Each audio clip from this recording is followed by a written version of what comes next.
senden, sana olan hasretimden, benim seni sevdiğimden. Ankara'nın haberi var, kimseden yok gizlim saklım, benim yalnız sende aklım. Perişandır sensiz halim, yerin göğün haberi var, haberi var, haberi var. Ankara'nın haberi var, bu canımı yaktığından. Ankara'nın haberi var, kimseden yok gizlim saklım, benim yalnız sende aklım. Perişandır sensiz halim, yerin göğün haberi var, haberi var, haberi var. Ankara'nın haberi var, bu canımı yaktığından. Ankara'nın haberi var.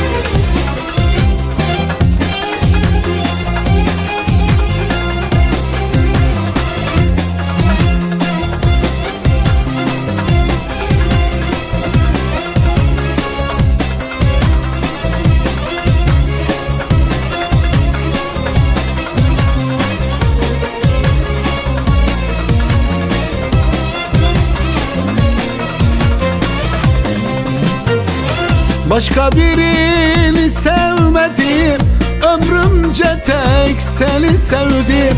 Sevdamı hiç gizlemedim, Ankara'nın haberi var. Kimseden yok gizlim saklım, benim yalnız sende aklım. Perişandır sensiz halim, yerin göğün haberi var, haberi var, haberi var. Ankara'nın haberi var, bu canımı yaktığından. Ankara'nın haberi var, kimseden yok gizlim saklım, benim yalnız sende aklım. Perişandır sensiz halim, yerin göğün haberi var, haberi var, haberi var. Ankara'nın haberi var, bu canımı